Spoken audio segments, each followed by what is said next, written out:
working titles of this talk, which is improve the quality of the conversation, both within the industry and without. There will always be many conversations. The problem with them really is that they just don't fit together well enough. So my job over the next couple of years is to try and improve the conversation. And of course, that's a modest enough aim at the face of it, but the reality is that good conversations have purpose, they have cooperation in them, they have some kind of shared understanding of where we're trying to get to. Those are the kind of conversations that we need with each other and with government. A little bit about the role. It says in my contract that I'm independent. It is a term that is not defined. I have absolutely no intention of trying to get it defined, because if you ask somebody in Whitehall what independent means, you'll quite quickly find it means not independent, I suspect. So I'm working on the principle now that it's easier to get forgiveness after than permission before. I do what I want to do for the most part, speak where I want to speak, but with a degree of sensitivity. No longer called BER, actually it's called BIS now. So I report in two departments, in the Treasury and in BIS. As our sponsor and as our major client, or payer of our major clients. And you don't need to read this, but because you're in government, there's nobody unless you've got committees to chair. So I've got a whole list of committees to chair and things to do. And out of all of this, I need to find what I think is the most important stuff. Because my priority is actually those things that I can make the biggest difference about, as opposed to necessarily those things which are the biggest priorities in the industry. If I can make no big difference to those, I'll leave them to others. And there are two big things, really.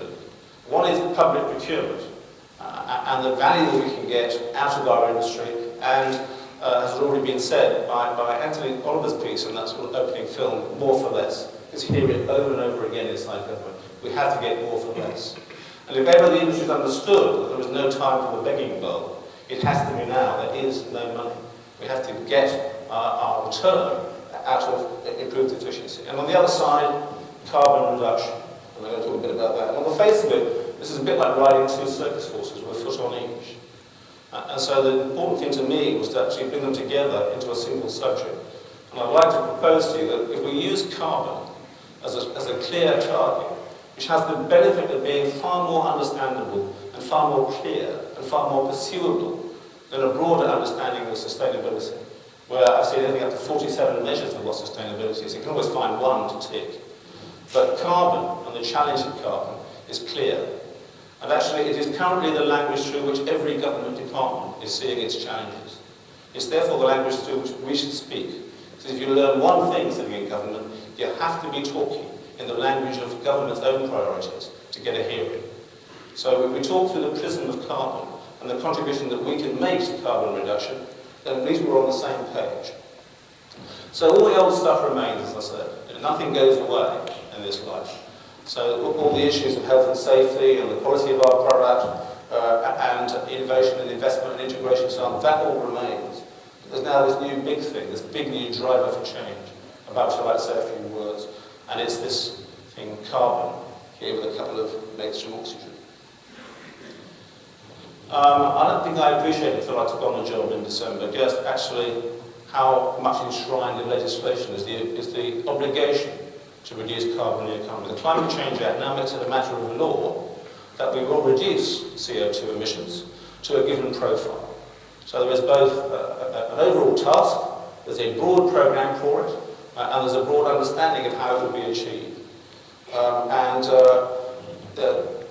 When Peter Mandelson wanted to involve the industry in a conversation about improving itself, carbon was the subject that was chosen because that, as I say, is government's highest priority. And one of my first conversations inside government was to try and find out why it is that an industry that has such strategic importance to the country and which has the figures which you heard in the introduction in terms of between 9 and 10% of GDP, 9 or 10 times what agriculture is, for example, doesn't enjoy the respect that other industries do. Because it doesn't. And part of the reason is that people's understanding of what construction is still influenced by the experience of their own extension back at home. People still see that too much as what construction is. But in talking to sort of permanent secretary level and saying, oh, what is it?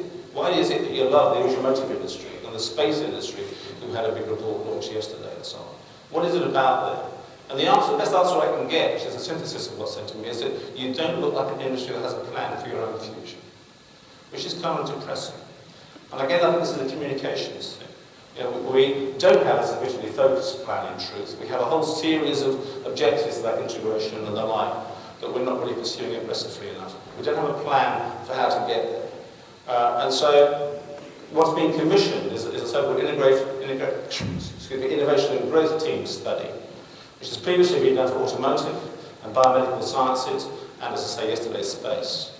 And it's a kind of complement to the industry, really. What it's saying is we believe that there's potential in the industry for improvement and for the kind of respect of these other industries which make little black boxes with wires and things that we understand as being modern. There's an opportunity for this industry to be in the same position. And in speeches that have been given since the pre-budget review about where growth might come from, construction, possibly for the first time, is the first item mentioned. This is where growth can come from. Well, the second aspect of why we're not respected, which sort of comes out of that, is we're seen as old jobs. Old jobs are jobs that are not capable, actually, of regularly adding value, innovating and improving themselves. Those are old jobs, and they're not respected inside government. So we need to change the perception of ourselves. This is part of a better conversation too, to show the potential to be new jobs, new ways of doing things. And again, it's like around carbon, no one does it. So what the motor industry did was made a map between them, the major manufacturers met together. And of course, that's an interesting parallel too, because in our industry, we always talk about these 283,000 firms. But 95% of those firms are one or two people. The same people in the motor industry who are working away in railway arches and so on, important, but actually not regarded as part of a challenge in modernising the industry. So to consolidate our views into a smaller group and to decide, they made a 40-year map as to what they have to do collectively to produce zero-carbon transport systems. And they know roughly where the technology is, but they don't know what the answers will be. They've got a long-term plan as to how to get the answers collectively. We need the same kind of roadmap to a zero-carbon built environment.